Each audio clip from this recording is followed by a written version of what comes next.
Hey, welcome to episode 188 of the Titanforge podcast. I'm Dratnos, joined by Tettles, Yo, what's up? and there is no Trell to come between us this time because he's sick or something. And also, we missed last week because we didn't have anything to talk about. We kind of realized like 4 hours before the show, so It was a moment where I was like starting to do the show notes, and I'm like, oh man, there's not anything to talk about. I was kind of hoping for like this announcement stuff to come out like last week, because I felt like we were getting probably close, but then it was nothing, and then there was like, all right, well, we have absolutely nothing to talk about. Yeah, so that ended up being how that went. The bad news continues a little bit for us on the scheduling side. I've got my wisdom teeth coming out next week, so I'm gone next week. Then you've got something the week after as well, so Yeah. we're We're taking the next 2 weeks off. I mean, okay, so like, let's be real. Now is definitely the time to take off. We're taking off episodes of the podcast. Like, we don't want to be taken off like the very beginning of the season. We don't want to be taken off like we already have to take off for like race generally. Yeah. And then after that, we want to be back like for a pretty extended period of time. So yeah, we're taking the next 2 weeks off, but hopefully that'll be the hopefully we'll be around. If there's only two of us or whatever, we'll do some two-person shows if we need to after that.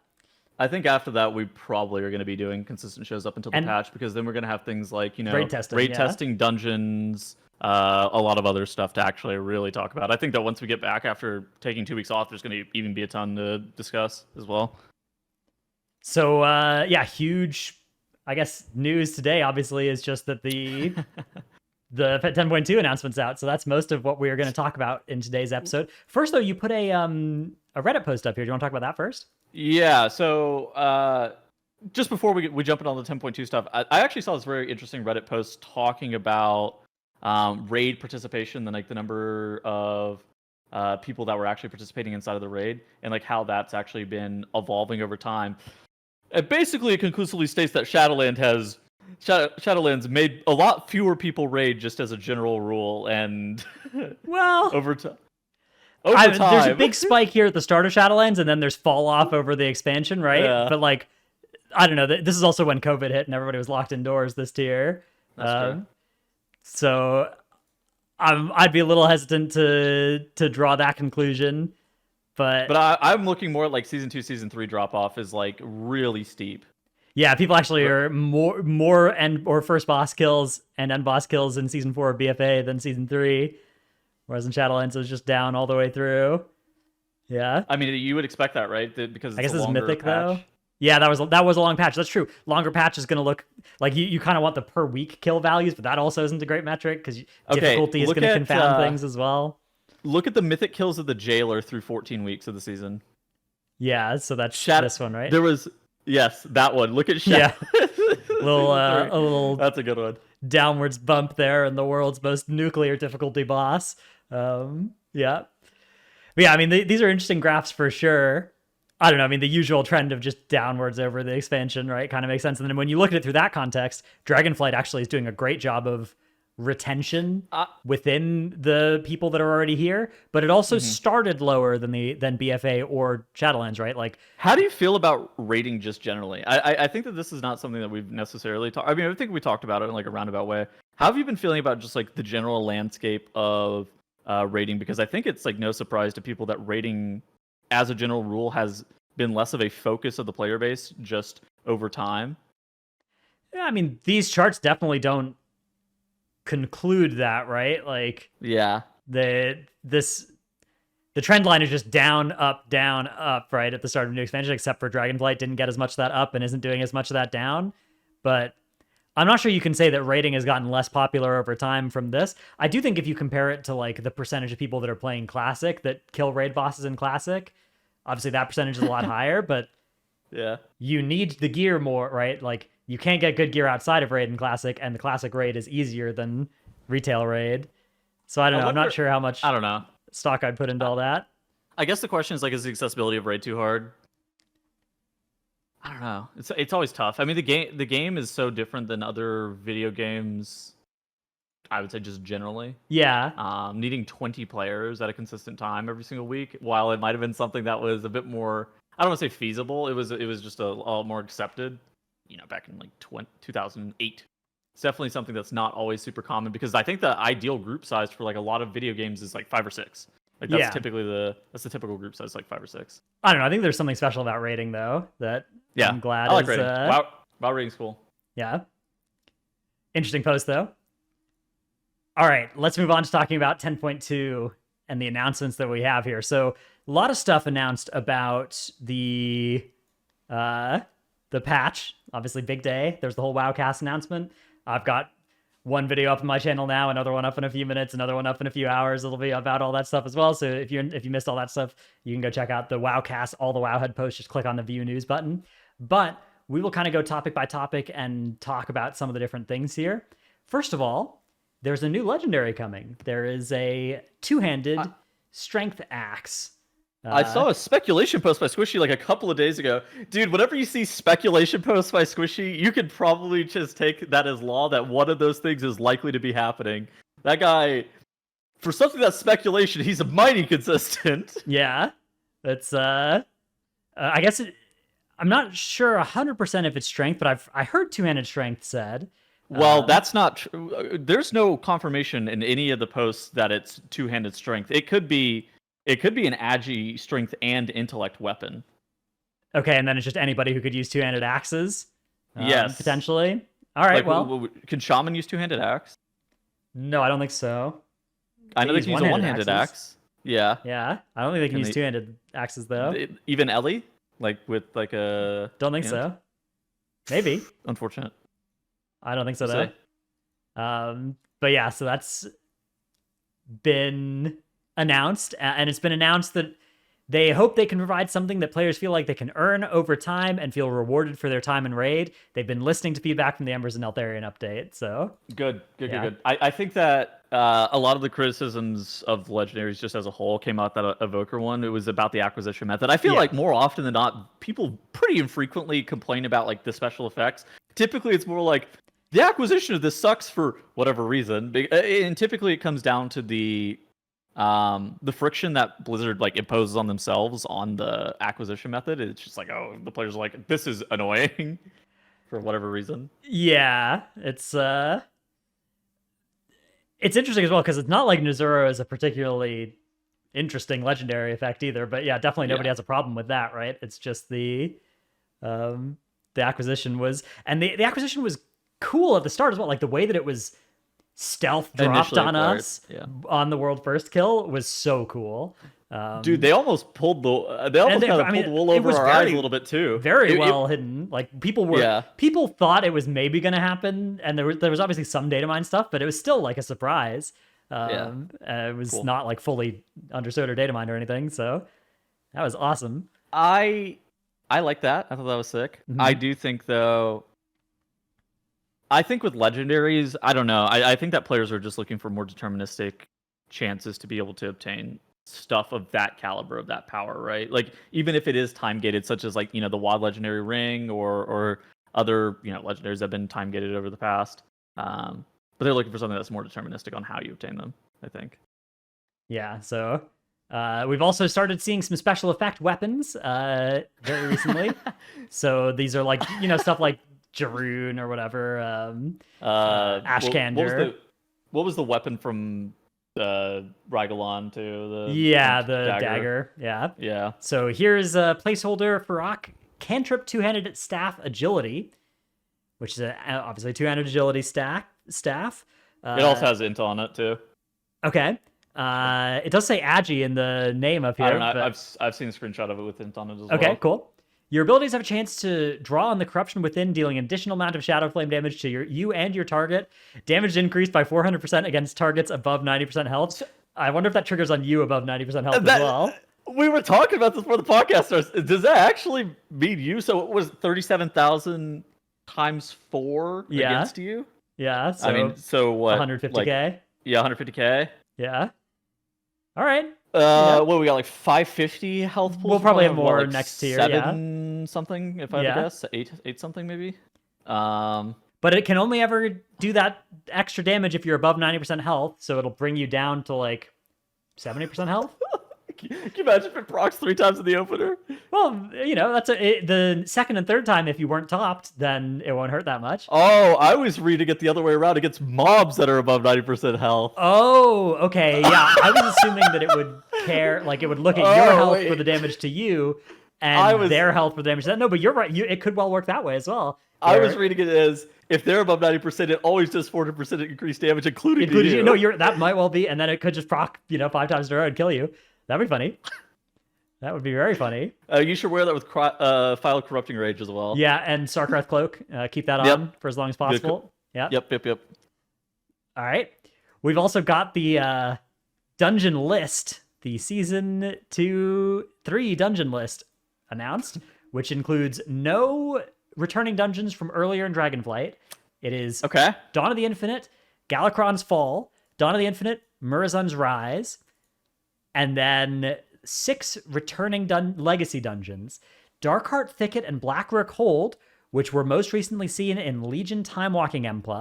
Yeah. Waycrest Manor and Ataldazar from BFA, Everbloom from WAD, and Throne of the Tides from Before You Were Born.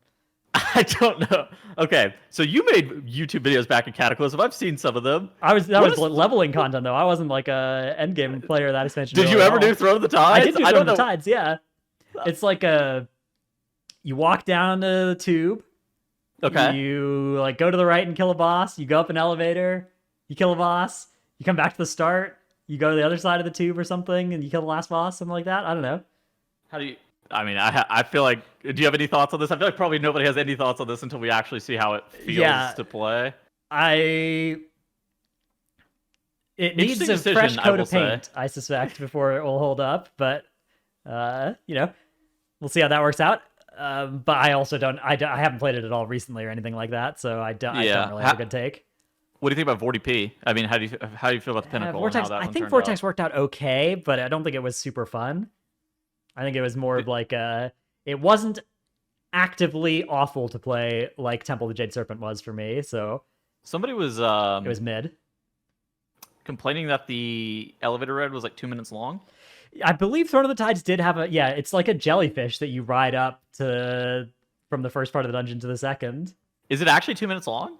I think it's like 40 seconds or something, but one hopes that it's a non-included part of the M+.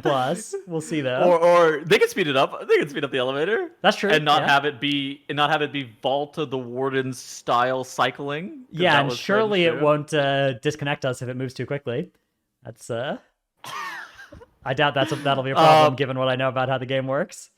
So talk about the other dungeons for a little bit. I think we can tackle Darkheart Thicket and Blackrook Hold. I'm a bit concerned about Darkheart Thicket. So Darkheart Thicket and Blackrook Hold got a fresh coat of paint whenever Legion Time Walking came out. Yeah. Darkheart Thicket was known for very, very punishing bosses, and whenever it got revamped for Time Walking, all of the bosses got really slammed super hard. Kind of same with Blackrook Hold, but Darkheart Thicket in particular, I'm maybe a bit concerned that all of the difficulty has been taken out of this dungeon. I don't know what it's going to look like. I worry that it might be similar to Underrot, where things just aren't deadly enough. Mm-hmm. Obviously, this is very preemptive based off what we've seen from Legion Time Walking Mythic Plus, though.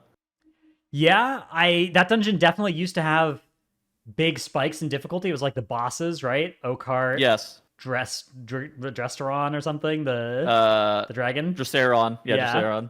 Dresteron. And Shade of Xavius. And then, of course, Shade of Xavius was the big... Shade of Xavius would turn around and one-shot somebody, turn around and one-shot somebody else, right? That was his bit. Yeah. I mean, all of the bosses were the difficulty part, and then they had Lasher-style mobs that didn't do anything.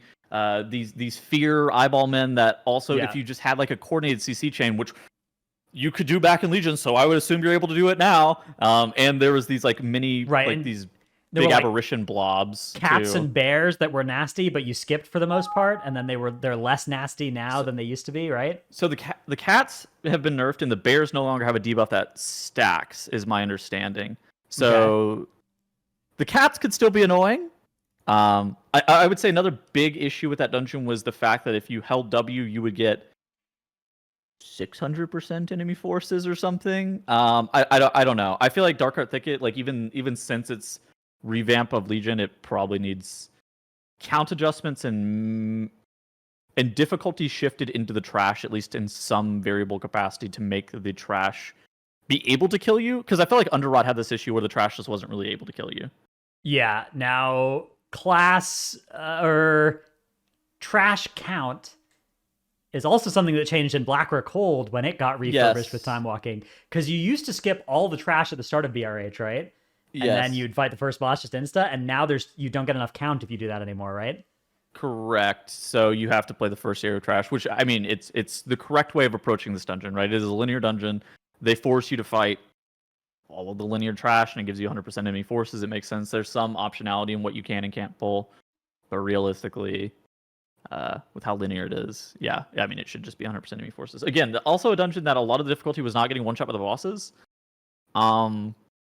But the trash was deadly. There was a lot of deadly archer mobs in particular, I think, were the ones that would beat you up, and to the point where you would never bring a melee in that dungeon. Yeah, which they did nerf the archer mobs, right? In the Legion time walking revamp, I think, as well. I think that if this timer is tight, it forces. If the timer is tight in Blackrock Cold, it could actually force a lot of really cool stuff. Forcing you to pull full gauntlets in one singular pull, kind of similar to Legion, how that worked. A couple of the gauntlets doing all of it in one pull would be actually like pretty sick to see if the timer is tight. Like if the timer's not tight, then you're gonna probably take the whole entire dungeon really slow. Yeah. I don't know. I think that Blackrock Cold has a lot more chance of being deadly than Darkheart Thicket just does at a base level. Yeah, I think that is a fair take. Okay, Waycrest and Ataldazar, from your era. Yep. The peak Dratnos XD era. Dratnos Rogue as well. Dratnos XD is my warrior, yeah. Oh, Dratnos Rogue era. Yeah. What do you think about these two?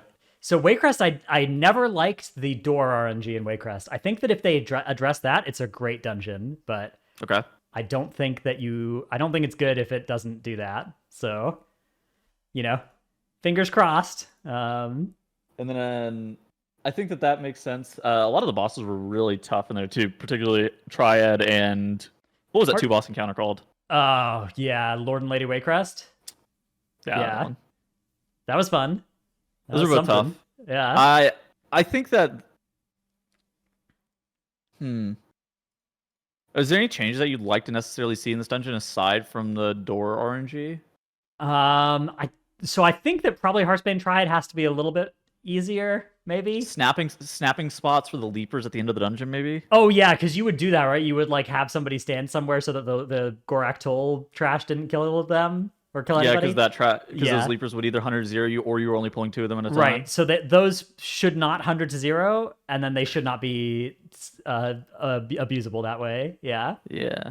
Yeah. But they always left to the furthest player, also, right? Or was it range targets? I don't know. I don't remember the exact rule on that. I think I remember it being furthest, yeah, because it wasn't one of those fights you had all your melee stack in melee, right? You just had somebody go really far away. Up on my god, do you remember the Gorak Toll whenever they'd stand on that lamppost too? Yeah, the lamppost. Yeah. I remember not just for the trash, but for the boss encounter itself, so that the dudes would never leap out of melee. Yeah, I remember there was also towards the big man on the right, the glutton boss. There was the standing on the like cupboard or something for the trash in that area that was good. What was it for though? I don't remember what it was for.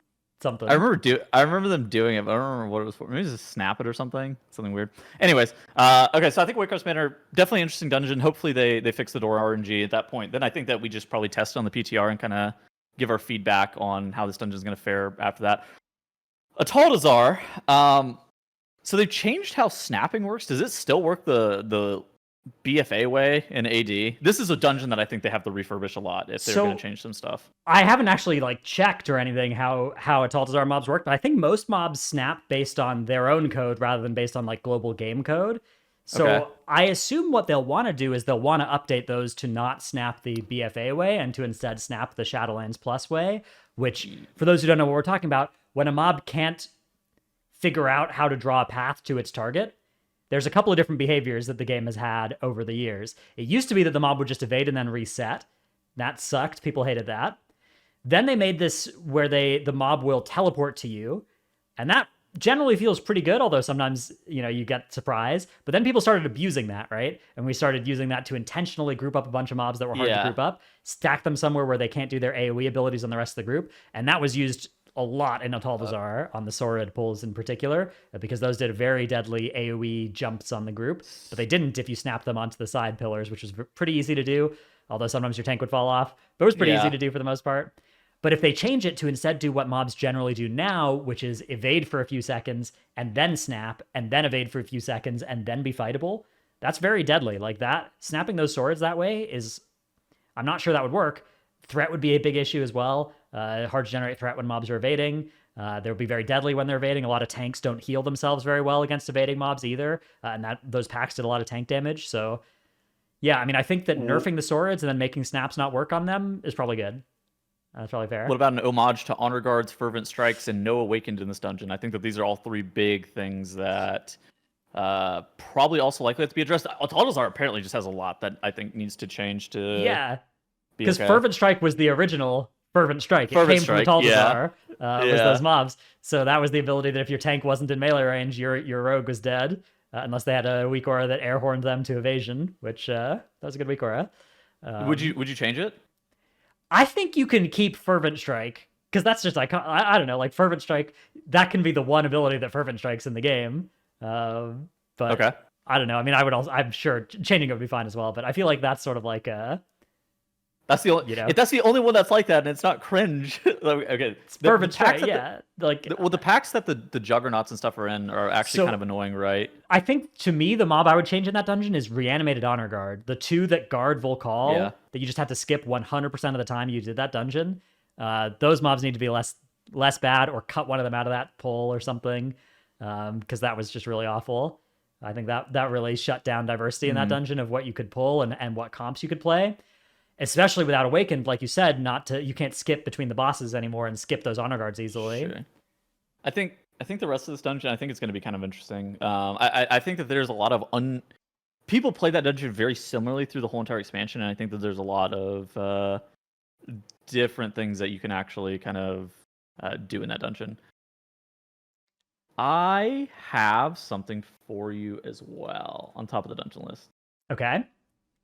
So apparently they've already started tuning on Everbloom Wilds and Whitecrest Manor. All right, that is including a huge nerf to Heartsbane Triad. Oh wow, okay, here we go. So you and I, this isn't a public post yet. You and I are only able to see it. Squishy said that we can show it on the podcast. That's good, because I'm showing it on the podcast. Okay, so some tuning to Everbloom. I don't know enough about about people these. who care about this anyways, like realistically. I like this. Choking Vines has had its text changed from vines wrap around the target's face and neck, and instead say wrap vines around an enemy's neck. Interesting. What do you think this changes for? Like, is this like, were people going to be just too horny on reading the text here or something, or what's happening? I don't know. Please wrap your vines around my face and neck. I don't know what that's for. Dread Petal Toxin. Melee attacks have a chance to slow the target and increase damage taken. Ooh, I think nasty. That the Everbloom stuff is like, we could read through it and it doesn't really matter. I don't know enough about the baseline here, right? But Waycrest we do. So they buffed the Blighted Lick from Blight Toad. Dude, you remember those toads were so free? Yeah. The Dark Leap, which this is what the Death Touch Slaver and the Gloom Horrors did, and is having its coefficient, it looks like, increased by about 15% here. Okay, well. Darkened Blade, which is one of the witches, had this ability to make melees insta-kill your tank. So anything that... okay. Anything that has a 31% buff is just standard. Just standard scaling stuff. Okay. Radius is increasing on Dinner Bell. That was the ground effect, right? Yeah. Silence as well. You stopped that, I think. Yeah, you could stop. It was kickable, I think. Diseased I think the Crunch. Okay. I think the big thing is like the Triad stuff. There's apparently big Triad changes. All right. Is that Runic Mark? Wait. Which ability is Heartsbane Triad? Those are from the Matrons. Okay. Oh my god. There's a lot of changes. I'm glad they're changing all this stuff here. already. Yeah. They're already in the lab. They are indeed cooking here. Thornguard, Matron Brindle. That's the area, right? Oh, And here's the kept Heartsbane. them in Okay, codes. they put all the Yeah, Heartsbane I found Triads it. into one section for us. All right. Oh, God bless. So Aura of Dread has been nerfed by 5% or Did something. do you remember that? Yeah. That Yeah. was brutal. That aura was just Ooh, Aura of absolutely brutal. Thorns has been nerfed by looks like 66%. Oh my god. Dire Ritual has been nerfed by about half, it looks like, That by was the 40%. that was the one Yeah, shot, wasn't it? If you didn't push them in time. I think so, yeah. Jagged Nettles is also getting nerfed. This was the one that you had to heal So, the target up, and some healers just couldn't do it, and it was just over. so so a 31% buff is normal scaling. So anything that's actually a nerf is like a massive nerf, by the way. Interesting. And then, yeah, Unstable Rune Mark is the Dispel Explode dot thing. Yeah. All right. Then we've got some buffs and damage numbers on other things, yeah. As it should be. The tree getting buffed on some abilities, although getting nerfed on Soul Thorns. That was Which, the yeah, thing they had to kill. yeah. Rawl the Gluttonous. This one, oh, they buffed the Oh, getting hit by the explosion, getting hit by it, yeah, by a lot. Although they shrunk the radius from 5 to 4, so a little easier to dodge. Is that not 31%? Is that a little bit more than 31%? The buff size? Yeah. That's a lot more. It's like a 400% buff. It's like 400% buff. Okay, yeah. Yeah, yeah, of 975 to I was thinking 3,656. Yeah, I was thinking 31%. I was thinking 300%. Second. Lord and Lady Waycrest, a little bit of nerf to Contagious Remnants. Huge buff on Discordant Cadenza as well. But this is the swirlies that you could dodge. Okay. And nerfs to Virulent Pathogen and Wasting Strike. Wasting Strike was another one of those things that killed your tank in that dungeon. I do remember that. Yeah. And then Gorak Tool. Ooh, the Darkened Lightning hits all players, it looks like. Jumping to additional nearby enemies. Now it says all nearby enemies. I don't remember how that used to work. Was it 3? I think it was 3 people, I want to say. Death Lens is being changed to flat damage instead of percent health damage. And then at 100 energy, the boss is doing a bit more damage and resurrecting the All the dudes. slavers. Yeah, that was the thing you had to burn the bodies, right? Yeah. I think the Heartsbane Triad nerf is going to be, that one's pretty good. I think that one makes a lot of sense. Wow. Relative to the difficulty of that dungeon what we last saw. Cool changes there. So yeah, I'm not surprised tuning is already planned for these. And yeah, I mean, when we look at this dungeon list, like, oh god, where is it now? Here, yeah, okay. Darkheart Thicket and Blackrock Hold were already done in Legion Time Walking, so the changes to those dungeons probably doesn't need to be as large for them to feel like they're good enough to ship. Although obviously you and I, have our pain points still with that dungeon. I think that we cannot have a third season in a row where there are some dungeons that are just giga free. I really don't like that. I do think there's a paradigm risk that Darkheart will become that. Dude, I hate it. It was Shadow Moon, Burial Grounds, and Court of Stars being so cringe, and then yeah, we have this Neltharis and like Neltharis and like Underrot, yeah. Okay, we also have a new raid announced. This is Amir Drasil, the Dream's Hope, which is a world tree thing seed that is under attack by Farak and the Druids of the Flame. That's your people, Tettles. So, that's you're not allowed to do that. That's they burned my tree, man. Yep. One wing is untouched by Farak, which has Naimu, Weaver of the Cycle, as the last boss. Another wing has been destroyed by Farak, and the last boss is the Fire Lord himself, Smolderon. Wow. Another boss. I got something you could smolder on. Another boss is Tandral Sage Swift, one of the leaders of the Druids of the Flame, which Tettles will be able to dragon ride on. Okay, so dude, I've seen some people talk about this dragon riding stuff, and I feel like they're misrepresenting the dragon riding. They make it sound like you're dragon riding like mid encounter. I swear and they made it sound like in their interview like you're dragon riding in an intermission, and like the gameplay footage, they had a little bit of gameplay footage. It looks like you're dragon riding in an intermission, not during the boss fight. Yeah, this is this very reminiscent to Firelands, right? Firelands did have a dragon riding fight. In the sense that there was a flying fight, right? A Listrazor, you would fly. Yeah, but you fought while you flew. I think that... Well, some people would pick up the wings and go, or the feathers and go fly and get a damage buff. Yeah. I don't know. I think that, like, this is not a wing end boss, right? This is another boss. It's notably not the last boss of a wing. So It's at worst like a mid-tier boss, and it's probably pretty likely it's an early boss. I Dude, think that this is not something to despair over. I think there's a decent chance it ends up being kind of a gimmick and not especially fun, but there's also a chance it'll be really fun. And even if it is a gimmick that's not especially fun, because it's not like a wing end boss, it doesn't have to be hard. It can just be easy and be fine, right? I mean, Be they try out boss, gimmick. right? They try out gimmick bosses early on in raids. I don't want to say often, but like Yeah. it's normally pretty early in a raid. I think the one that most comes to mind is Blackwater Behemoth. That guy was Terragru. He was Giga free, but Yeah. he was also early on. Terragru, yeah, Giga free, also early on. I think if they're gonna try like gimmick bosses like this, I'm really glad that they're early on the raid instance. And I think it's so funny that they're doing they were doing the Wowcast or whatever, Yeah. and in the Wowcast they go, please test this and give us feedback. Yeah, And and like if it really sucks, I do think there's a chance that they would just scrap this. But I think most likely, if it sucks, they'll just nerf it so that it's very easy, and just kind of like a like a LFR boss in heroic or whatever type thing if they need to. Noku, the people were complaining about Noku like dragon riding dungeon. It ended up being, it wasn't bad. It was fine to play. Yeah. Like, Although that wasn't, you didn't dragon ride in combat there, right? That was just to traverse Correct. the dungeon, which I don't think you're going to dragon ride in combat here either. I think you're going to dragon ride from like, you're going to start phase 1, and then there's going to be an intermission where the boss is not taking any damage. You're going to mount up on your dragons, and you're going to fly through, and you're going to fly through some rings, and you get a damage buff, then you're going to land, and you're going to hit the boss again. all right. That's kind of my. I suspect it'll be a little bit more linked to the combat than that, but I agree it won't just be entire. You probably, I mean, you can't be doing your rotation on dragons, but I suspect that dragon riding will be linked into the fight. So what, more. you hit like a green orb and the boss takes bonus damage, you hit a red or orb like and some the people boss... have to go and dragon ride and do stuff, or like it'll matter how you get from point A to point B or something like in there. Split the raid. Yeah, something like I'm that. not sure. I expect that it'll be more than just like mid fight instead of a bridge. There's a dragon riding from one point to another, but maybe I mean that would also count, I guess. I mean, there's no combat on top of while you're fighting. You can like whirling surge through stuff, and that's ads are spawning, whirling surge through them to do some damage before they land, or don't, and they land and you deal damage to them regularly. That's they do that in Dragon Riding World Quest all the time.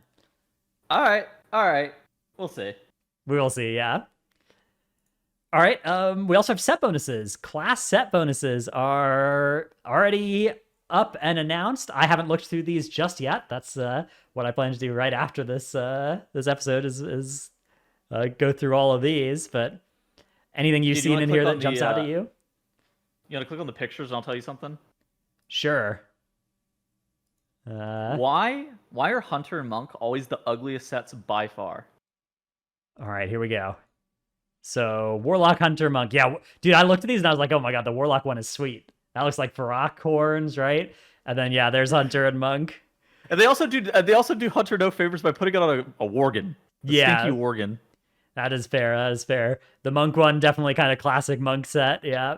Dude, Priest looks good. I think Priest is looking good again. DK, Shaman, DH. I swear I've had that Demon Hunter one before. It does look very similar to Nighthold Demon Hunter, yeah. Yeah. But the helmet is new. That helmet looks sweet, and that will go on any Mog nicely. And then here's Paladin, Druid, Mage. The Mage one is very iconic. I love that Mage one, even though it's like, it's not super eccentric or anything, but I think it looks very Mage, right? Yeah, it looks like fresh out of the hat. Fresh out of the Elwyn Forest Mage Tower. Yeah, I love the hat. Love it. As for the bonuses, I didn't really read through them too much. I heard that like Demonology was supposedly pretty good, but okay, yeah, let's see that one. Demon Bolt applies Doom Brand that explodes after 20 seconds, dealing 79% spell-powered shadow damage to nearby enemies. Demon Bolt in the Hand of Gul'dan reduce the duration of its Doom Brand by 1 second. Oh, cool! It's a way of bringing back Doom, sort of. Yeah. And then the 4 set increases Hand of Gul'dan's damage by 15%. You get a Doom Fiend. And you get Doom Fiends when Doom Brand explodes. You have a chance that blasts for 15 seconds. Okay. That's kind of cool. Yeah. Oh, Dimensional Rift for Destro on the 4 set. I actually hated the Destro set from this tier with the Oh god, what's that The ability Channel that's Demon on? Fire. Yeah, Channel Demon. I hate that one. They don't play Destro, right? Or they don't play Dimensional Rift, do they? No, not right now. Yeah. I yeah. I think Interesting. it's how do you feel about that? Like them really now owning into the talent side of things. I think it's kind of cool. I so when I played Destro, and I started playing the 4 piece and I was like, "Oh, now you're playing Channel Demon Fire." I don't know. I hadn't played enough Destro to like hate Channel Demon Fire and like think it was a bad talent and be mad that I was forced to pick it. But I know that a lot of people feel that way, right? Like you get a set bonus that's a 5% power increase because you're taking a 7% DPS talent, 7% DPS loss talent, and then a Yes. 13% DPS gain set bonus. And like that feels bad because you're taking the DPS loss talent, even though it's then getting buffed back up because of the set bonus interaction. Yeah. I think it's interesting. Like it really depends on the kit of the class, is what I would say generally. But I do think that there are definitely some situations where it can feel bad if you would otherwise never talent that ability for whatever reason, right? Or particularly if you don't like the gameplay style of that talent or whatever for whatever reason. That's tough. Yeah. Um, okay, yeah. So there's new set bonuses up. Definitely, You it's go cool go that check they're those out. all. Yeah. It's cool that they're just also all ready as well. Definitely that there was a lot of the narrative of like, oh, is this going to be ready on time? Is this going to be ready on time? But with previous patches, this time around, I think the fact they're just overloading with so much of this info already will go a I'm long way towards making that a little bit less annoyingly heard all the time. I'm surprised that they hadn't had the PTR out yet. Is the only thing I will say, but they Usually have they so much. don't They had PTR so much to multiple announce. patches in advance as well, right? Like usually it's you know, like once a patch comes out, then the new VTR for the next one can come out. I mean, in the olden days, not the moment, but like 2 weeks after the first mythic kill of the previous boss is out, the PTR was, Right, well, we're because up. back then there wasn't a new patch between, but now there's the point 0.5 and the point 0.7 patches that need to happen Though they have to first. test. Yeah, Yeah. sure. Okay, then there's also a bunch of class balance. I don't know if you read through all of that, those notes. I the, did. I read through some of them. The only thing that really caught me off guard was like the Priest Mass Dispel thing, or not Priest, but Yeah. Priest Mass Dispel thing. That was the only one that I was like, oh wow, that's Down to a 2 minute cooldown. Yeah. a bit of a shocker. Yeah. I think a towel. There's a towel that reduces it too. Only now in still, PvP now. right? Improved MD is being moved to PvP talent.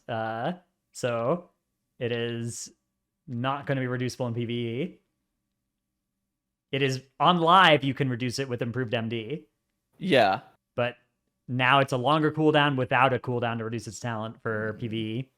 I think okay. So I was talking to somebody about this, and it was like they said that they thought that this was actually pretty good for the game because it now allows Master Spell to be a lot more niche and fall into a lot fewer situations where it's required.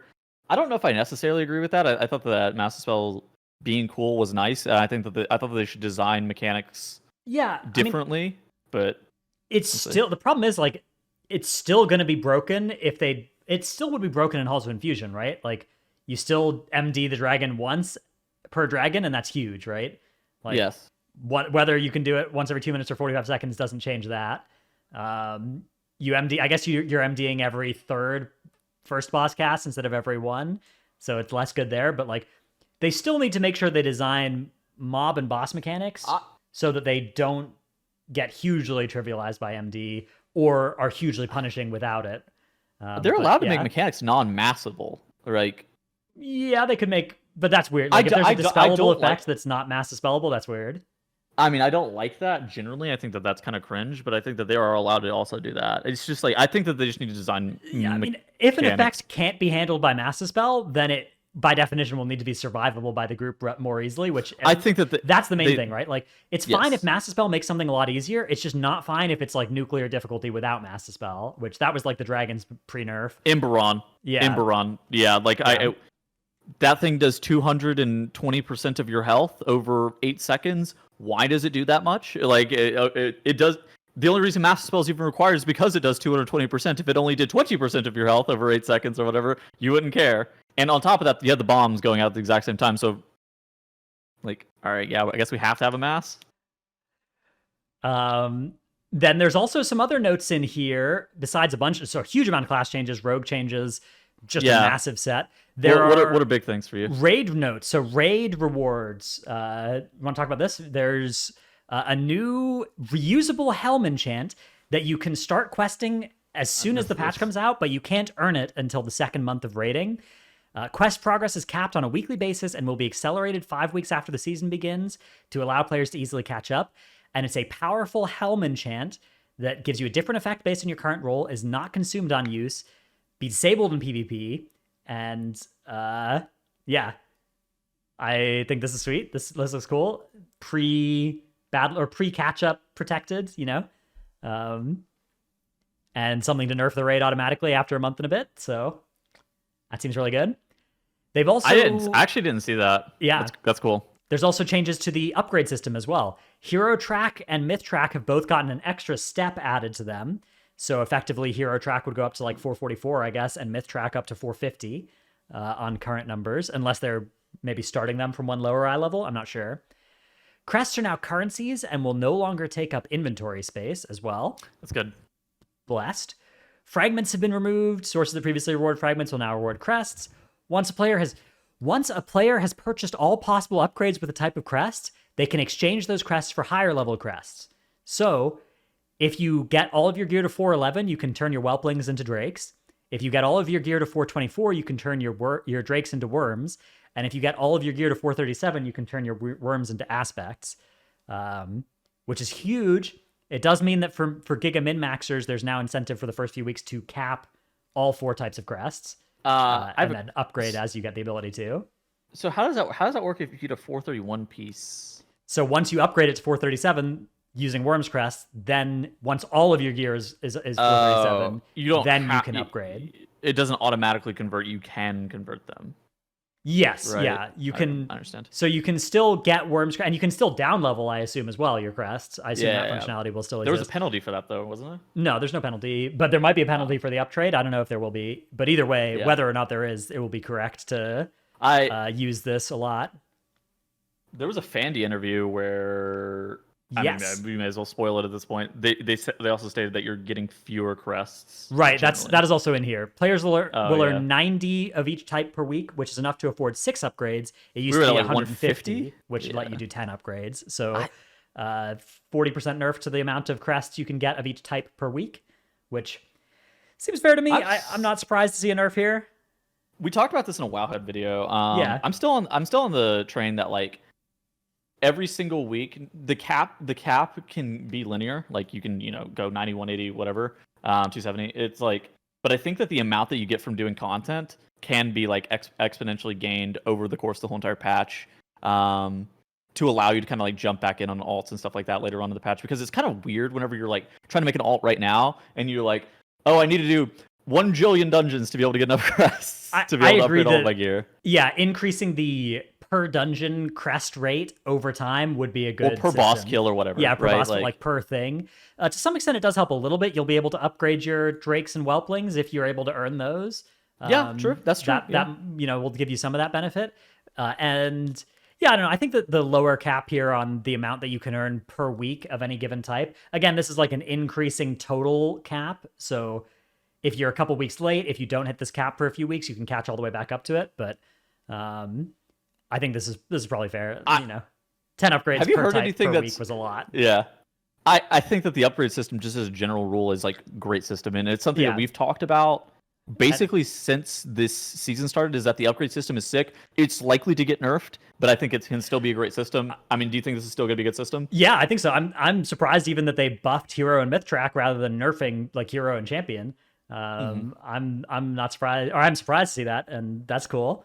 Crests not being currencies and no longer taking up inventory space, also like just fantastic, right? This is great. So anything you're skeptical of right now after reading through all of this stuff? I feel like all the stuff that we've seen is like it's not like perfect, but I think it's like all pretty good content. And I'm really, sometimes people get like antsy about, is the content going to be finished? And I'm not at all concerned right now. It's like there's a lot of stuff that they've shown us today. I just want some more details, right? Like there's so many notes here about all these different parts of the game, and then only one line here about new wild pets to collect in the Emerald Dream. Where's the details? What types of pets? What families are being supported here? Is there a new meta achievement for beating all the trainers with every different type of pet family?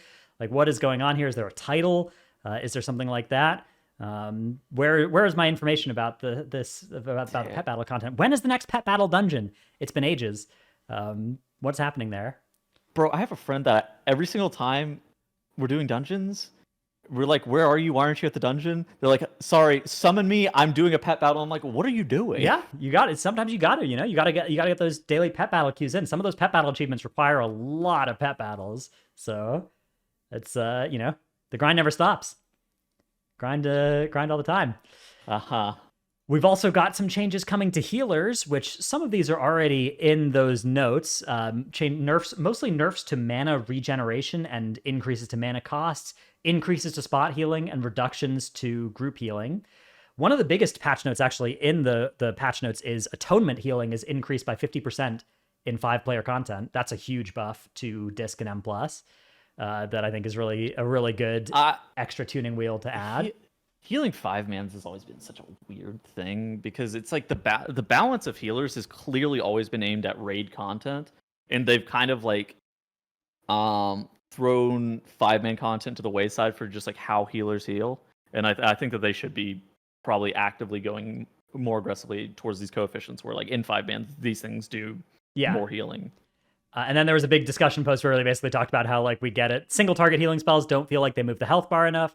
Group healing spells feel like they're rapidly increasing a raid from damage to full health. So they're nerfing those. And raid survivability also makes your raid feel nearly invulnerable when being used. We think the combined power of these is escalated to the point where they make the raid feels too sturdy. Mana gen is related to all the above. We want mana to feel like a finite resources.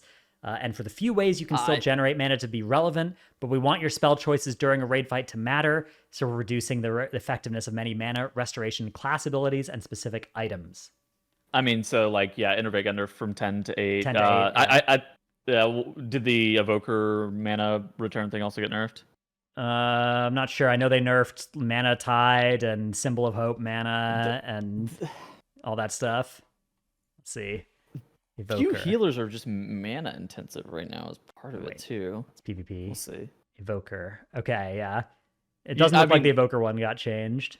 But it's like, okay, so yeah, I guess they nerf Innervate and they nerf symbols and they nerf Mana Tide, yeah. But like your Holy Paladin's ending a fight at 70% mana. They nerfed Holy Paladin mana as well. But okay, you see what I'm saying, right? Like they nerfed the Glimmer Daybreak mana restore by 50%. They nerfed the Reclamation mana regen by 20% or whatever. So I don't know. Maybe we'll get to a point where mana's real. We'll see. Yeah, that's what they're trying to do. We'll see if they succeed here. But overall, I think they've picked some good fights to fight. One other note that's worth talking about: Power Infusion. Power Infusion got nerfed to 20%, was 25% haste, and its duration got reduced to 15 seconds from 20 seconds as well. So Power Infusion, less powerful for less of a long period of time. Thoughts? God bless. God bless indeed. That's we're 25% of the way there to deleting this thing from my video game. Dude, it's just it's fine if it's like a self buff. Like I think that Spriest and Priest in general, like having 20% haste on a bind is cool or whatever, right? Like having that level of haste on a button that you press on yourself is sick. Having that level of haste on another player that you have to math out to begin with is dumb. Whatever. Whatever, indeed. Dungeon timer post apparently just went live too. All right. Let's this news post is not available to the public. That's early preview here for the God bless Squishy. God bless Squishy. Indeed. Data mined the timers. Both the Dawn of the Infinite dungeons will have a 39-minute timer. Atal'Dazar 30 minutes, just like it was in BFA. Yeah. Waycrest 39. I don't remember what it was in BFA. Blackrook 39. It was 39 as well in BFA. Darkheart 38. Darkheart and Throne of the Tides are 30, and Everbloom is a cool 35. Shout out to the 30 and 35-minute dungeons for being easy to calculate the 2 and 3 chest timers in. On broadcast? Yeah. Much harder for the 39-minute dungeons. The 39-minute dungeons were cursed. Yeah. I don't know. I think... So, Season 1 was a lot of 30-minute dungeons, a lot of low duration I dungeons. mean, Now, this season has 430s, or sorry, 330s, 439s, and a 35. yeah. Yeah. It's So we have interesting four that the dungeons in this 39-minute season are either dungeons now? super long or super short. The average timer of dungeons is only slightly longer than season 2, but I think we'll see people prefer the shorter dungeons over the longer dungeons, as is typically the case with how big the difference is in timers. I agree, Squishy. That is, I agree with that. I believe there was a Raider.io article a while ago about that basically showed the very strong correlation between shorter dungeon. People preferred it more. Really? I feel like, I don't know. I feel like people typically prefer. I feel like the short dungeons always have a higher tendency to also be the easier dungeons for God knows what reason. I mean, it is just like not making a mistake for 30 minutes is easier than not making a mistake for 40 minutes, right? Like that's a good point. I never really thought about it that way. That's a thing too. But yeah, that's cool info. TY Squishy for sending us all the... Somebody in chat goes, how much of that 30-minute timer is the elevator? Yeah. Imagine if the timer just paused and they just piped some elevator music at you while you were going up. That would be good. That would be ideal. All right, let's move on to tip of the week. I forgot to pick one this week, so I'll try frantically to think one. Oh, but we have a great clip of the week from you. Oh, this one is iconic. Yeah, let me. It is a good clip. This is a 6-year-old clip called Tettle's Warrior from Hunte. Tettle's is not in this group. Not in this group. This is the old Shada Xavius. This is your granddad's Shada Xavius. Pick me with both? Yeah, here we go, dude. Yeah, that's a former guest of the podcast, Cryptics. Pick the bolt there. I love during this clip. He goes, "Give me the bolt," and then immediately dies. Yep. Nice knowing you guys. It was a pleasure. He doesn't have anything. Fishcars just They're gave just up. spamming battle rest on him too, and he just dies again. Kettles, is that you? Kettles, is that you? Has been called after he dies 3 times on the boss. That, of course, is a reference for those who haven't seen of the iconic Tettles God King Scovald clip, which, you know what? That can be my Okay. clip of the week. Hang on. Let me go find this thing. They really did that guy. They really did that guy dirty whenever they brought him back. Which one? God King Scovald? Scovald. He just wasn't the same. All right. Let's see. What a time! I found it. I have found the my clip of the week, which is from Halls of Valor, so not a season 3 dungeon, but a season 1 dungeon, so it's kind of close. How did you feel? How did you feel about HOV whenever they brought it back? I feel like this is probably the best dungeon that they Yeah, I think this is the best dungeon that they refurbished. I actually do. I think it was the best returning dungeon that they've done. All right, here comes the best part. The res, the charge, the die. Dude, the headset off. Okay, go back. Reverse. Go back. Okay, go back. It literally targets the tank. You can see it target the tank, and then it retargets onto me and immediately kills me. After I get rezzed. Yeah, that was Game bad. Game bad. Game very bad. I don't know what to tell you. All right. Up next, we have interviews. So there were a lot of different interviews that added some information here. First, there was an Icy Veins interview. Anything you want to pull out of this one? Oh, God, what was that? This one had the dungeon rotation in it. Oh, wait. Wait, you just linked the dungeon rotation. Okay, yeah. I think I... We can talk about the... Okay. Go to somewhere else, I'll find this. Yeah, we can talk about the Forbes interview, which brought the news about the Revival Catalyst. So Revival Catalyst is going to open immediately at the start of this. So made a big post. This is Skarsgård, right? That they interviewed here, I think. I assume that's Scarborough. I have a lot of passionate feelings about the Catalyst. I made a big post for Temple. Yeah, okay, so this is Skarsgård. Said we're going to hold fast the idea of the Catalyst unlocking a little later. In hindsight, that was just not really in sync with how free the upgrade system felt immediately. So there were 2 systems that were just talking past one another. We wanted you to feel the kind of tension and excitement of unlocking your tier pieces, but when everyone was rocketing up an eye level so fast, they just didn't feel like they mixed. So what are you doing for this season? We're going to be moving to a system where we unlock the Catalyst at week 1. It's available, but you're going to earn charges more slowly, so every 2 weeks instead of every 1. There are a few other tweaking and moving of numbers to make that make sense. What this effectively means is if you're a non-raider, you're not going to be nearly as disadvantaged as you've been before. You're going to start getting pieces from the jump, though you will have to wait 2 weeks for your next one and 2 weeks for your next one. The point at which most people would get their 4% bonus does not change, but the point at which you can start collecting them, especially if you're a non-raider, starts sooner. We don't know if there's still going to be an AOTC/KSM freebie, but if there is, then that's 2-piece week 1 for everybody. If you can get KSM or AOTC, which obviously KSM week 1 is actually really hard. AOTC week 1 is also really hard, but KSM week 2 is much easier. So that's I think going to be a path for many people if that system stays in. I think he's spot on with what he's saying here. Yeah. I feel like a lot of these changes, it's something that we've been talking about just like as a collective for a little bit. I really do feel like Blizzard is moving in the right direction with this. Yeah, I actually acquisition whenever tier sets were reintroduced. It felt pretty bad to not have your tier set, especially with how powerful they were. And I think that like the acquisition being so heavily gated back, pre-Legion, pre-WoD even maybe, it made a lot more sense whenever like raiding was like one of the only in-game content sources you had, and it was just PvP, and those had 2 separate tier set models. And so I think it made sense to have the acquisition be gated strictly behind those.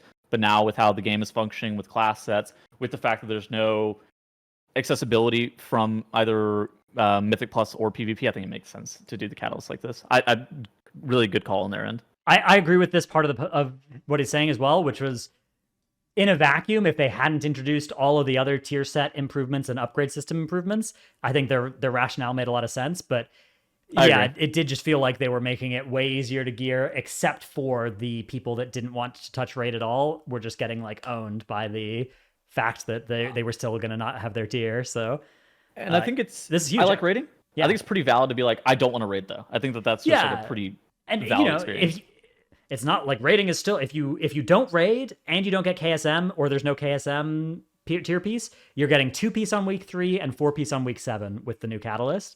But if you do raid, you can still get 4-piece week 1, right? Or 4-piece week 2 or 4-piece week 3, right? And like 2-piece immediately is probably pretty realistic, even if you're not running splits with catalyst. Like if it's the same system as it was in Aberrus, but with a catalyst charge on week 1 and week 3, that's 4-piece week 3 for any raider at all. Now they might tone it back. How many Omni tokens are handed out for like the AOTC one might not survive. I hope it does though. I liked that a lot. I think that with the catalyst being week 1, I think the AOTC token is probably gone. Yeah. Yeah, if it goes, I would understand, but I hope it doesn't. But if it does, I'm willing to. I would be willing to give up the Omni token for the catalyst week 1. I agree. That's like better. Although it does create a little bit of a weird tension where it's like, should I use this catalyst charge? I certainly shouldn't use it until I can make 2-piece at least with it. And then it still kind of feels bad if you make 2-piece with it, and then the next week you see the thing you catalyzed into as a tier piece in your vault, and you're just like, ah. I think that this is a situation where you're getting it so fast, you're just probably going to send it, right? Like, well, I mean, yeah, we are as raiders or whatever. We are, because it's just we're going to have 4-piece either way.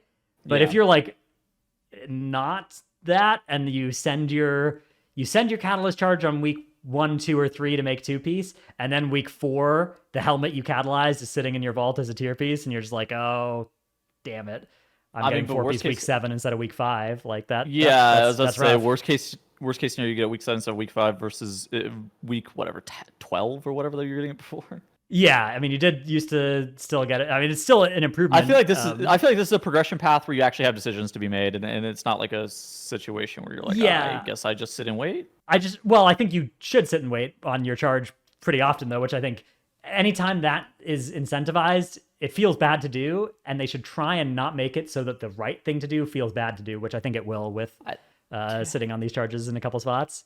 I mean, 2-set is, I don't know. I think it depends on the 2-set. Yeah. Typically, breaking up a 4 and a 2-2 is not always optimal.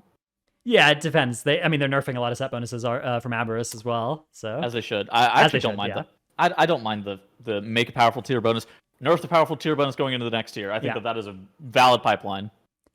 All right. There was also not much on the Icy Veins thing. Like not much in the Icy Veins interview. Okay. It was stuff that we all hit, right? Stuff that we hit already. Yeah. There's the Fandy interview, which you talked about a little bit. There being some new information in here. anything that you like here? I guess there's one part. So again, we'll link all of these if you want to go watch the whole interviews. We definitely recommend that. But discussion of, we understand that the upgrade system and gear progression were connected to Aberrus raid tuning. Players hit gear saturation point much earlier than previous content patches, and so that should lead to smoother difficulty tuning this time around. There will still be very rare items. They like how it improves farm bosses.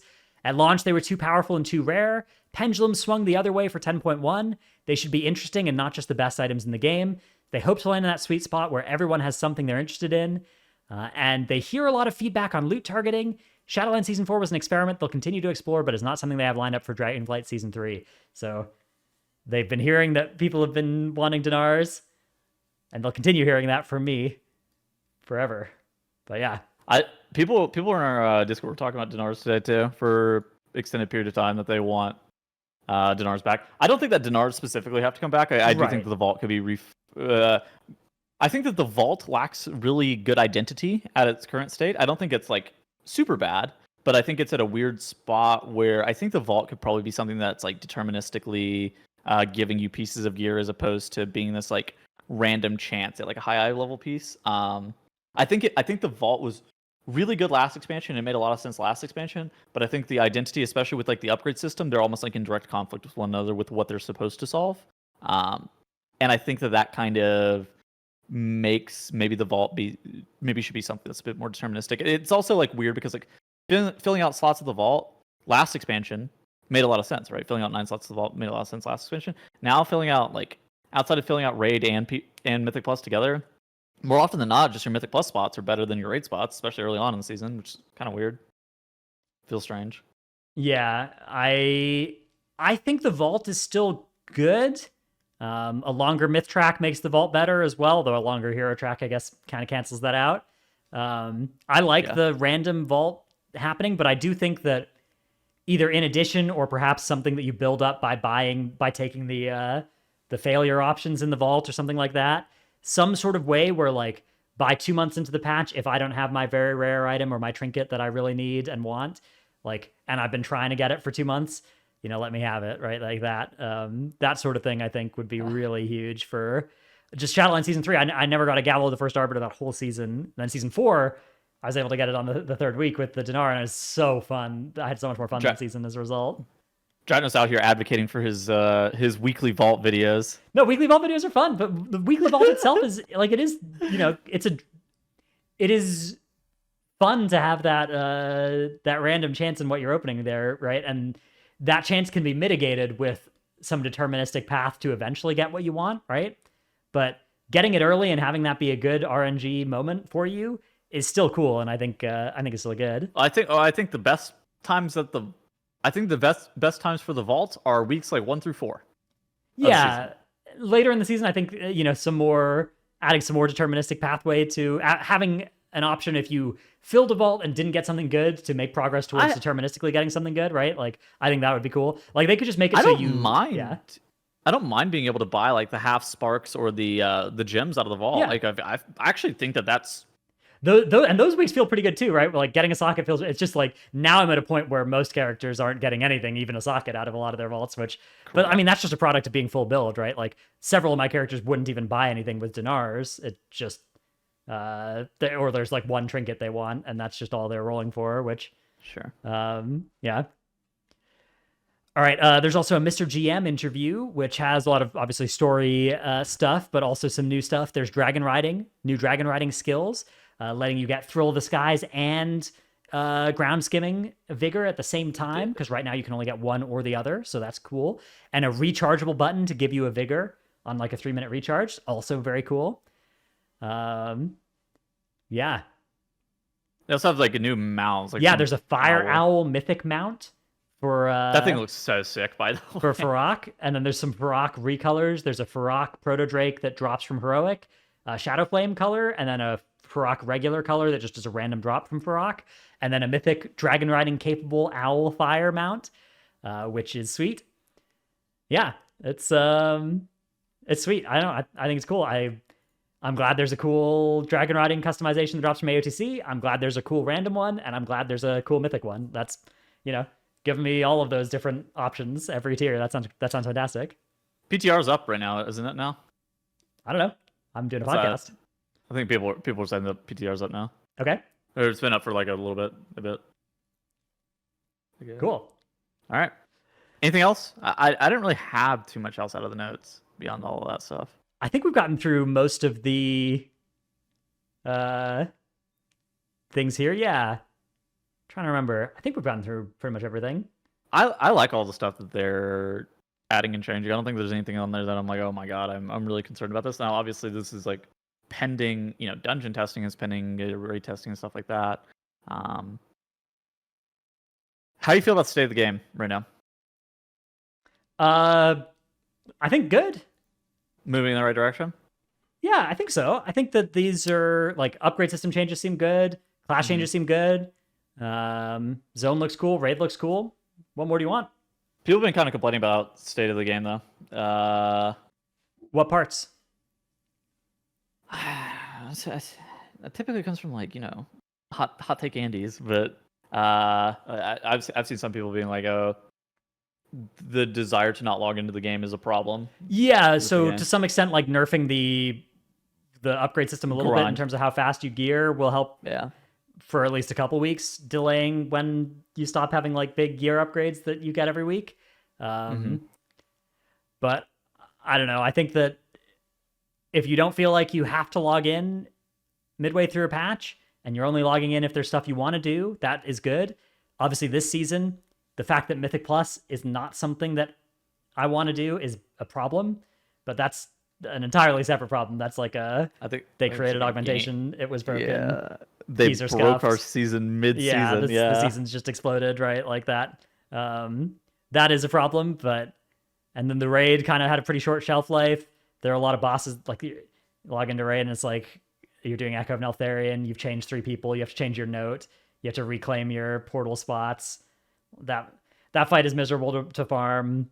Ziskarn is miserable encounter, even though it's actually not that bad anymore, but now we skip it anyways. But I think that it's great if the meta systems of a patch make you feel like you don't have to log in every day, especially after the first couple months. But ideally, the M Plus and the raid are still fun enough that you want to log in to do those things if you're feeling like it, which obviously that was a problem with M Plus this season, but it doesn't have to be a problem next season, right? Like, I don't know. We'll see. I mean, there's a possibility that the meta will still be cursed by augmentation, but nerfing the power infusion, nerfing that kind of stuff, if there and augmentation, definitely something that there's still time to fix that as well. Season 1 was lit. Like I played all the way through season 1. You played all the way through season 1. Trell played all the way through season 1. I think now all 3 of us are kind of like right. Which it's not like we were waiting playing now. for gear or anything. It's not like there were any of those reasons. Like we were just playing to play, fun, yeah, right? Because it was a grinding, fun yeah. season. Thundering notwithstanding.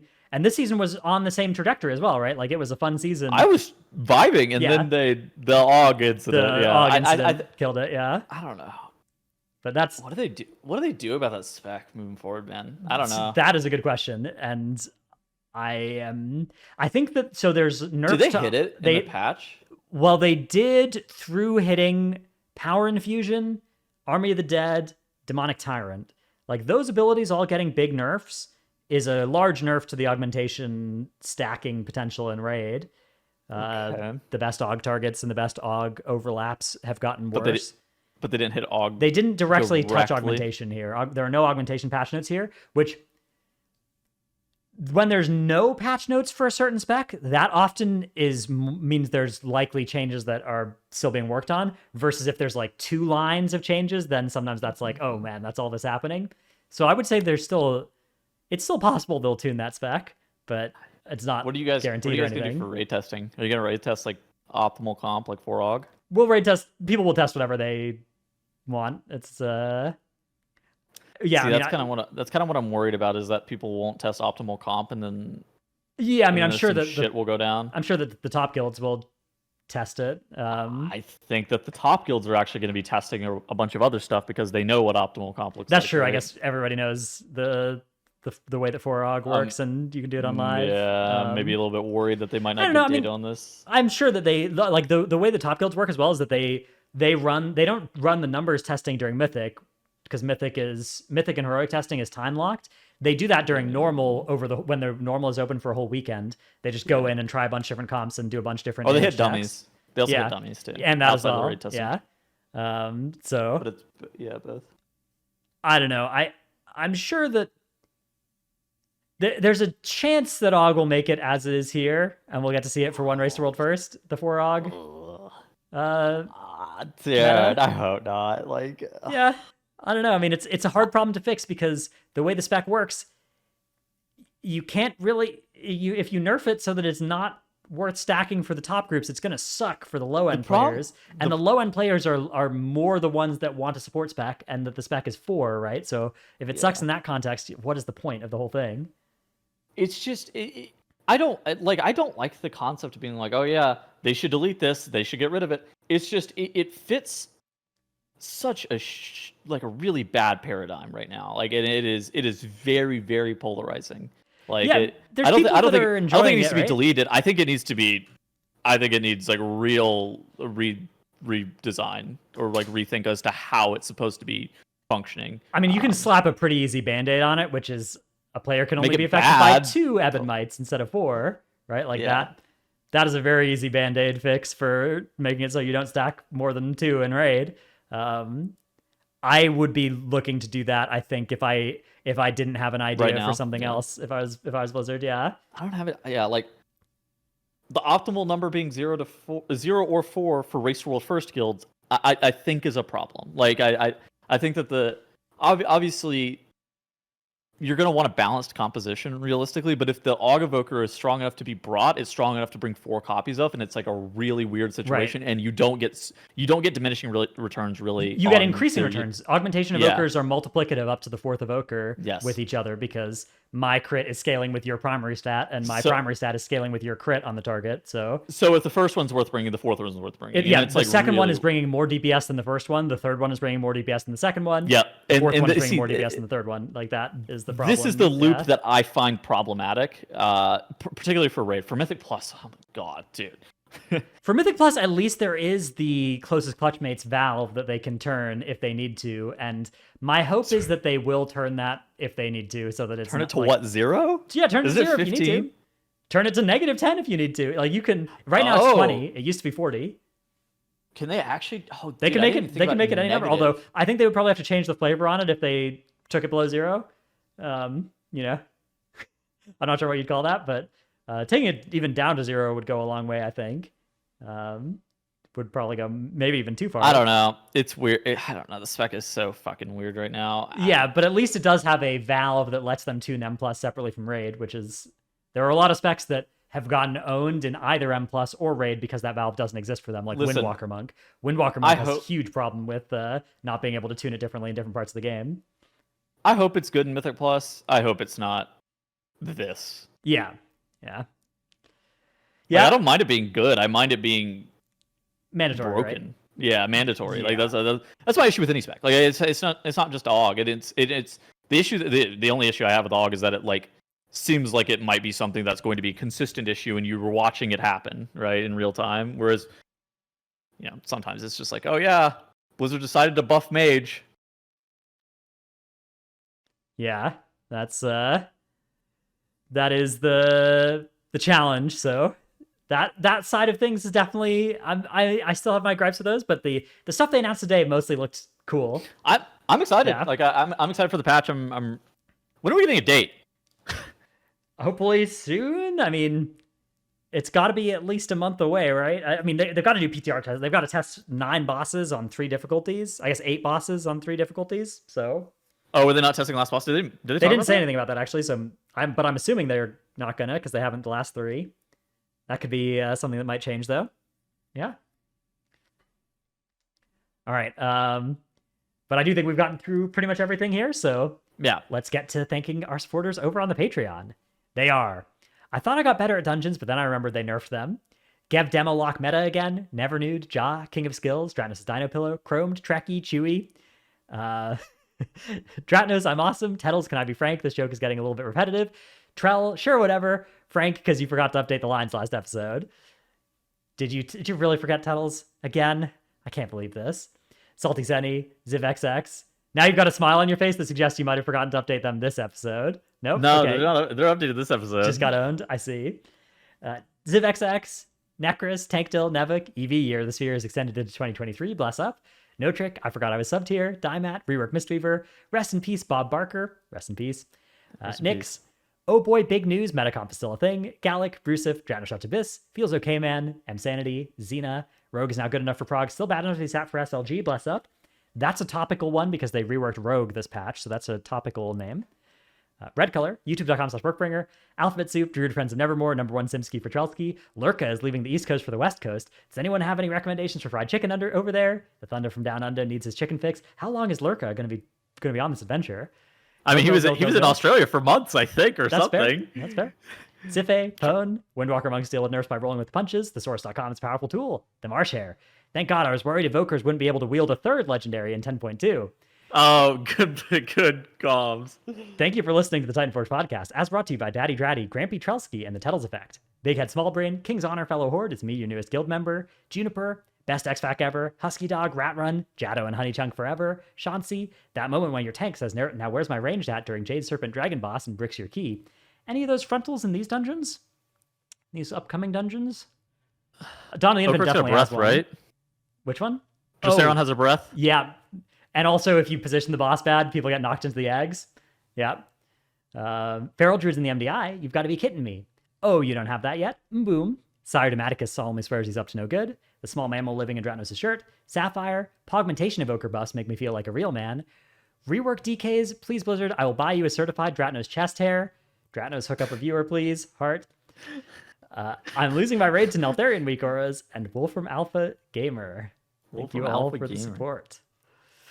All right, we've got a few questions to get to here. Our first one comes from Kathu in Discord that says, what's something you'd like to see WoW steal from other games, blatantly or reflavored? How do you like the ping system? I've been liking it. I wish you could ping the ground always. I hate that my ping can get intercepted by a big boss model when I'm trying to ping like a spot 10 yards away from them. So I'd love to see that change, but otherwise it's been great. Unironically, we did Echo of Neltharion this week, actually, and we just YOLO'd it with pings in the last phase instead of setting up a note. And it worked. You just ping the portal you're going to, and if you see a ping in a portal, you can't go to that one. And if there's two pings in the same portal, you scream. That was our rule. Interesting. Yeah. So, how was it? It worked. Was it like... We didn't one-shot the fight. We one-shot that phase once we got there. We wiped a little bit goofing around earlier, but yeah, the ping in the portals worked. What do you think about it? I think the pings are good. I think the strat's good. I think that, you would still want to systematize that with a weak aura probably in progression, but honestly, like, ping your portal, always go to the same general area. Like, this is your general area, but ping your portal instead of using the minimap weak aura, and like you just maybe like use an image, learn where your portal's going to be, and then ping it. I think that might be a better way to approach that than that minimap weak aura. The minimap weak aura caused a lot of wipes for a lot of guilds due to, it didn't show up for me this pull or whatever, like those sorts of problems. So yeah, this might genuinely be a power level upgrade. It's definitely a quality of life upgrade. Any other things that you like to see WoW steal from other games? I think that you're the person who plays the most like diverse amount of games between the two of us. Player housing. Give me really? Yeah. Give me a big player housing. People frame this as I would give up a raid tier for player housing. How many raid tiers? I don't want to give up a raid tier for player housing, but I would give up a Torghast for player housing, is what I'm saying. I would give up a Warfronts for player housing. Those sorts of things. What from this expansion? Dragon riding? Would you have dragon riding for player housing? No. I wouldn't. Dragon riding is sweet. Dragon riding owns. But I think those are that in my mind is like auxiliary. Stuff. Yeah, I would give up. Let's see. I would add together the entire Forbidden Reach, the entire 10.0.7 patch. I'll throw in Sniff and Seeking. I will throw in Feroc Assaults. I will throw in the Cobalt Assembly. I'll give you those 5 things. That's probably still not enough to make a good trade, but dude, I feel like dev time is I feel like the time is still not good. Okay, what if I throw in? The problem is like half-baked player housing would suck, right? Yeah, like, we had that right with garrisons. Yeah, exactly, is garrisons, and so you have to all in the player housing, and I think that's like tough. Yeah, I do. I would understand if it's like it's too hard to do this, but I do think it would be cool if it was done well. How about you? Do you have anything you'd like to see WoW steal?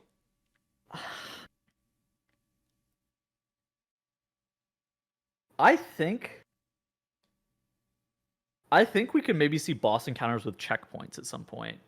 There's Okay. other MMOs that actually use boss encounter checkpoints like mid-fight. Right. I think that like a Carapace and like a Nazoth, like I think that there was a world where you could have combined that into one encounter. I don't think it should be used frequently. Like but I do think that technology could be used in some situations where it would be applicable to kind of separate out like a 20-minute encounter. If it was something that was going to be a 20-minute encounter. Could be an interesting way of doing it, and then having the fights be a little bit more mechanically linked than Carapace and Nazoth ended up being. Yeah. All right, next question comes from Guffles in Discord that says, can we have a discussion about incentivizing completing keys, especially at high levels? I feel too often people will abandon after one bad pull because everyone knows there's no chance of gaining IO. Possible solutions would be a more exponential IO system to allow for depletes to still provide some amount of IO, or having it so if you complete the key over time, your key doesn't lose levels, still rolls to a new dungeon. The only way your key goes down is if it's abandoned or if it's manually lowered. Penalizing people for finishing a key that's over time is no longer acceptable in the current social state of M+. Interesting. So it's like at the beginning of the season, this isn't an issue because people complete because of gear, right? Yeah.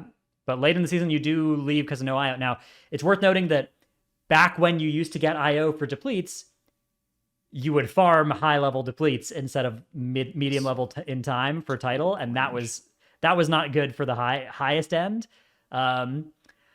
I do think that you could, start that right now it's above 20 that you don't get IO for a deplete, but the title is 28s or whatever. So I feel like it could be like 25s where you don't get IO for a deplete instead of 20. And that would maybe help for people in the 20 to 25 range, but obviously it wouldn't help at the very high level where you would still, like if you're pushing title, you would still want to leave after a deplete. I feel like if you did the thing where your key doesn't lose level but still re-rolls, that would maybe make it feel better in a group, but it would make it feel worse if it was your key and then everybody hearthed after the deplete happened. Is this a new phenomenon? Like, no, please guys, stay. I want to keep my key level. Is this a new phenomenon though? Of people leaving after a wipe? No, it happened back in the day as well, right? Yeah, it's kind of what I'm thinking, right? It's like I don't think it think happens like more now. I think that now that there's like no IO from it, but I don't know. Maybe I would be open to some. I'd be open to the idea of some incentive to stay in the key. Although on the other hand, like sometimes it does just feel really bad, right? Like you've wiped, you're depleted, you're spending the next 30 minutes in jail for something that somebody else's gear, somebody else's gear for just or IO. something like. This is an LFG issue, right? Like realistically, it's because your goals aren't aligned with right. Not everybody's goals are aligned with one another, right? Where if you're grinding for gear with people that are also grinding for gear, you're not going to leave, right? You're there for the gear. Whereas if 3 people are there for IO, one person's there for gear, one person's there to have a good time, like the goals aren't aligned. Yeah.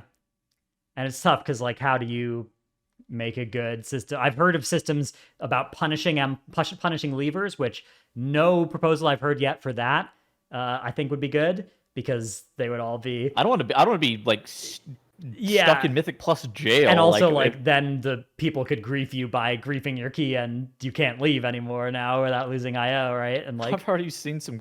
Dude, I saw some cringe screenshots already where JB had a group where some people held him hostage. It said 50k gold to complete the key or we're leaving, losers. I saw somebody post one of those to Reddit or something, as well. Yeah. Which, that's obviously those sorts of people. You have to design a system where it doesn't just counter what those people are currently doing. It doesn't create a new way for them to exploit and do some nasty, things. So I don't know if this is fixed. Do you think this is solvable? I think that I don't think it's solvable. I don't think it's solvable by giving them IO from depletes. Like I don't think that this is like the solve. Right, and I think even then there would still be a lot of people, because even back when that happened, there were still a lot of people that would leave after wipe, although not as many, right? Like more people leave now than did when depleting gave you IO, because the people searching for IO sometimes would need the IO from a deplete and sometimes wouldn't, and now they never do. Sure. Yeah. I don't know. I agree that it's mostly a problem of goals not being aligned, but I don't know what the solution is. All right, next question comes from Tough. Grillyun in Twitch chat that says, I was just wondering, is this season M plus undesirable because the keys feel really bad without the God comp? Is it a dungeon design problem more than the God comp? What do you think about why the season feels so rough? I think part of it is part of it's stale meta for sure. I think in generally the seasons that have more stale metas, I like to play less. Just as a general rule, because I'm able to play with like less groups of people. I can't hop around with friends without feeling bad about not having specific things, right, that are mandatory or required for dungeons. I think the big thing that really killed it for me, though, was going from one of the most diverse metas to one of the worst metas mid-season. I think that really blew it up for me, because I like, and on top of that, the key level disparity cooked me super hard, because like you go from a progression experience where you're learning and doing dungeons, and you're kind of like learning as a group, and you're appropriately progressing keys, to immediately this next week you're doing 2 to 3 key levels higher.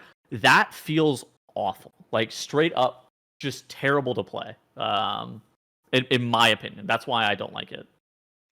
Yeah, I think it's all of them. I think it's all of those things very specifically. Mm-hmm.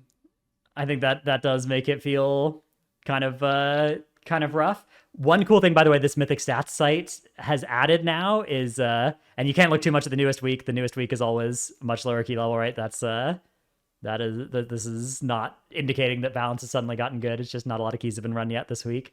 Yeah, they added the Genie inequality coefficient here, which I saw. There was a comment below, I think one of our videos or maybe one of my videos, that suggested this, and the person behind the site added it, which is this.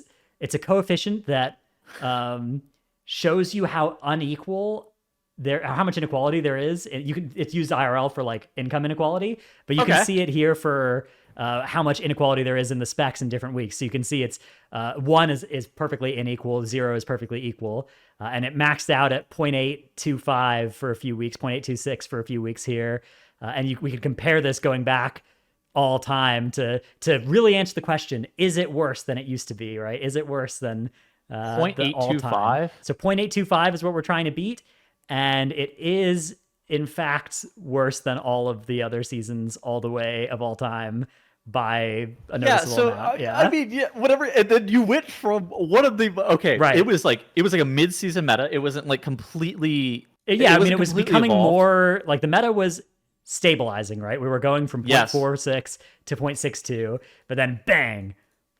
This week was already instantly the most unequal week of all time. The first week of the patch. Look at last season too. Last season was 0.578 at the very last, 0.6 to 0.578. That is one of the best metas probably ever. Like if you go back and you look at fully developed metas, that is likely to be one of the better ones of all time. And the fact that it went straight from that into this season, which was good. This season was good. And then it went terrible. Yeah. It just feels bad. And on top of that, I don't know how you feel about this, but generally my favorite times of doing Mythic Plus is whenever I feel like I'm like learning a lot. Or like I'm like refining my own skill. We're doing different strats. We're rerouting the dungeon to try to be better or be more efficient with our time or whatever, right? Yeah. And all of that getting completely blown up mid-season is just like, wow. Terrible. I like it when it's like, how are we going to do this dungeon? Because we are doing like, we are playing a Prot Warrior and a Preservation Evoker. So how are we going to do this dungeon? Well, we can Spell Reflect this. We can AoE taunt this.